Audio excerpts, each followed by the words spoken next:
こんにちは、レイムです。おっす、マリサだぜ。ご機嫌いかがですか？青子です。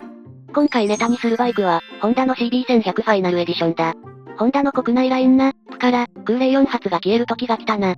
リリースには現行の CB1100 シリーズは本モデルをもって国内販売向けの生産を終了いたします。とありますね。国内向けのってあるから、海外向けはまだ残るのかな？そのあたりも調べていくぜ。ラインナップから完全に消えるのか。果たして海外向けとしてひっそりと残るのか。幕引きが気にかかるところですね。それでは、青月電子台、今回もスタートです。では、ゆっくりしていってね。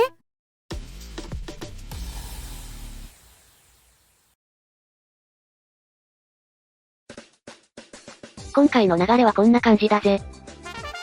1、ファイナルエディションって。2、スペック考察。3、ライバル比較。です。じゃ、はじめ、か。1、CB1100、ファイナルエディションって。やっぱりこれで最後なんですかね？そのようだな。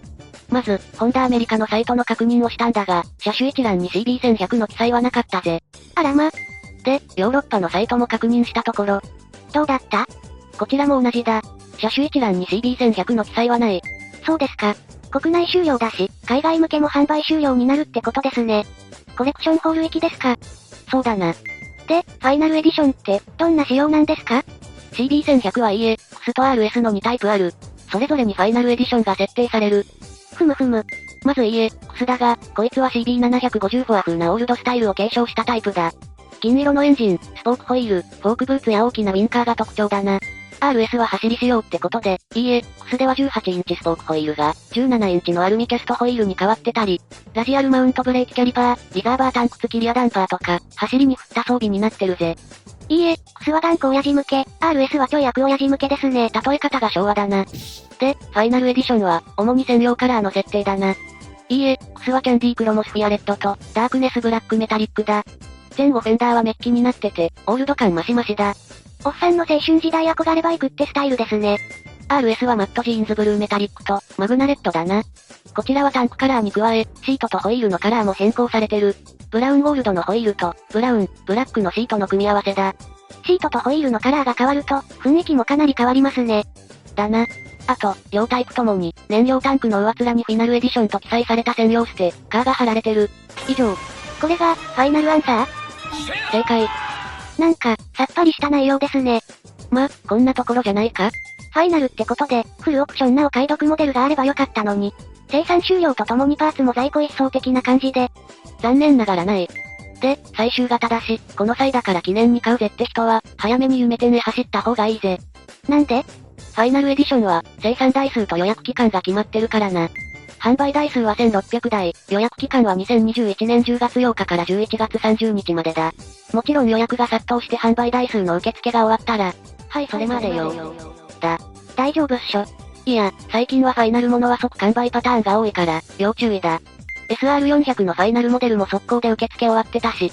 バイクじゃないけど、ホンダの S660 最終モデル、限定シビックタイプ R なんか。発表の翌週には HP に完売後例のメッセージが出てたしな。そうなんですか。話を戻すぜ。今回の CB1100 販売終了で、国産空冷4発エンジンは終了ってことになる。ヤマハのペケ JR が消え、川崎の ZRA、X が消え、鈴木のバンディット。あれは空輸霊だったか。そういえば、CB1100 も技術的には空輸霊ですよね。エンジンの前に小型のオイルクーラーがついてて、冷却にオイルを使ってるって書いてありますし。人が空冷の思い出にふけっているのに、細かいことは置いといて。でも、空冷エンジンをよくここまで引っ張りましたね。CB1100 のエンジンって新規開発だったのかな？ CB1300 の水冷エンジンを元に開発してたはずだ。水冷エンジンを空冷化するために、オイルフローとエアーフローを徹底し、熱管理を突き詰めることで、作り上げたエンジンだ。それにオイルの冷却機構、オイルクーラー搭載は高出力エンジンにはよくあることだ。これは、オイルが高温になることで潤滑性や冷却性の悪化を防ぐためにあるわけだが、この機能を、よりエンジン冷却に振ったのが CB1100 のエンジンだ。空気だけじゃ冷却できないの？だな。大排気量、高出力になればエンジンが発する熱は多くなる。ま、汎用エンジンには空冷 779cc ってのもあるけどな。マジっすか。技術も適材適所ってことだ。古い技術とは言わないけど、もうバイクに空冷は求められてないんだろうな。これからのホンダは、FTOL、アバターロボット、宇宙で行くって発表もあったし。ホンダらしいです。今までは CB のレトロなスタイルに、全く興味が湧かなかったのですが、こうして話を聞いてると、ものすごく興味が湧いてきたです。最近は川崎の Z シリーズの RS とかの考察動画もアップしてたからな。何かと影響されやすい性格なんです。確かに、エンジン冷却フィンを見るだけで、得体の知れないかっこよさを感じるし。おっさん世代には、ジャストミートなバイクだぜ。その決め台詞もかなりレトロですけどね。レトロといっても2000年代のバイクだ。機能的にはしっかりしてるぜ。では、そのあたりも考察していきましょうか。2、スペック考察。カラー&デザイン。まずはボディカラーだ。ファイナルエディションのカラーは前述した通りだぜ。いいえ、クスは赤と黒、前後フェンダーはクロムメッキ、ホイールはシルバーでスポークタイプ。RS が赤と青、前後フェンダー、エンジン、フロントフォークのアウターケースがブラックか。ブロンズカラーのキャストホイールですね。燃料タンクのデカールは、いいえ、クスだとタンクの上部に2本のストライプが両側に入る。RS はタンクの真ん中にぶっとい1本線が入るぜ。なんかタンクの雰囲気が、いつもと違いませんか？タンクの溶接跡を見せない工法、フランジレスフューエルタンクで作られてるからな。水まんじゅうみたいです。で、マットジーンズブルーメタリックは、水色クリキントン。食欲の秋だな。エンジン。タンク容量は16リットルだから、航続距離は 302.4 キロだな。まずまずですね。排ガス規制は平成28年排出ガス規制対象のまま、規制をクリアしてないから販売終了ってことですね。今更だけど、当初は CB1100 のエンジンも規制対応予定だったらしいぜ。なんと、技術的な問題か、コスト的な問題か、それとも両方なのか。結局は未対応で終わってしまったが。そのことなんですが、なんで空冷って排ガス規制対応が難しいの？一番の原因は、熱処理だな。熱処理？簡単に言えば、エンジン温度を一定に保ちにくいってことだ。温度を一定にできないとどうなるの？課題はいろいろあるんだが、一つ挙げると、混合機の燃焼温度がばらついてしまうことだ。ばらつくとどうなるの？ガソリンは適切な温度で燃焼させないと、有害物質が多く発生してしまうんだ。エンジン温度のブレ幅が大きいと、燃焼温度の調整が難しくなり、結果、排ガス規制の規定値以上の有害物質が排出されてしまう。じゃ、温度を一定に保つ仕組みを作ればいいんですよね。そこで登場したのは水冷だ。水冷の場合、ラジエーターに当てる風量を調整したり、水路を変更したり、温度を一定に保つ方法が複数ある。でも空冷は、走って風をエンジンに当てて冷やすしかない。止まってればエンジンに風は当たらないし、温度調節幅も大きくなってしまう。で、燃焼温度の問題に戻ってしまうんですね。もっと高性能な触媒を搭載したりして、コストを度外視すれば技術的には可能なんだろうけど。でも、そんなことはありえないからな。ふむ、そういうことなんですね。そういうことだ。車両サイズ、足回り。フレームはダブルクレードルタイプだ。ブレーキはフロントが対向4ポットキャリパーで、296mm のディスクをダブルで装着。リアは 256mm のシングルディスクとシングルポットキャリパーだぜ。なんか愛着が湧く数値です。RS もサイズは全く一緒ですか？いや違う。RS のが車両サイズがちょっとだけ小さく、ちょっと軽く、シート高はちょっと高い。タイヤサイズも18インチから17インチに変わってるし、キャスター角も27度から26度に変更されてる。この変更での影響は？ライディングポジションに違いが出てくるし、キャスター角が浅いほど、一般的には曲がりやすいバイクになるって言われてる。RS の方がより前傾気味ってことですね。だな。角度の違いは一度だけなのに、ライディングポジションやハンドリングが変わるんですね。250キロの鉄の塊が高速移動するんだからな。少しの違いでも影響は大きいぜ。いいえ、クスの足回りは、フロントフォークがフォークブーツ付きの成立タイプ。リアはプリロードアジャスター付きのツインショックだ。メッキ加工でレトロな雰囲気が強調されてますね。RS は、フロントサスのアウターケースがブラック化されてる。リアはリザーバータンク付き分離加圧式の倒立ダンパーで、厚側4段階、伸び側15段階の減衰調節付きだ。で、スイングアームもアルミ製に変更されてる。こうして見ると、細かい部分が色々と変更されてますね。クラシック色が強い家、クス、走りをの楽しむ RS って感じだな。ぜひ乗ってみて、ライディングの違いを感じてみたいです。主要装備。主要装備に違いはないぜ。電子制御はついてるの？ ABS だけだ。シンプルですね。その代わり、見た目や質感にこだわった装備がたくさんあるぜ。フランジレスフューエルタンク。一般的に、燃料タンクは底板と上部の鉄板で構成されてて、合わせ面を溶接する。その場合、溶接跡がタンク外側に見えてしまうわけだ。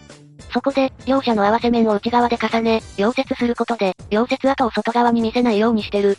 で、水まんじゅうタンクの出来上がりだ。その呼び方、意外と気に入ってますね。二眼メーター。レトロ感を演出するアナログ二眼メーターだ。中央には情報表示用の液晶パネルがついている。しっかりとメッキ加工されてるから、おっさんも大喜びです。LED ヘッドライト&LED テールライト。形状は昔ながらの丸型だが、玉は LED 化されてるぜ。ウインカーは？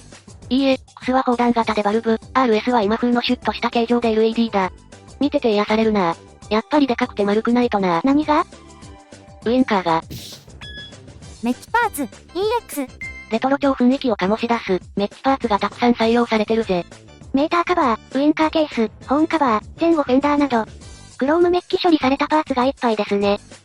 こんなところかな。大切な装備を忘れてますよ。あ、そうだ。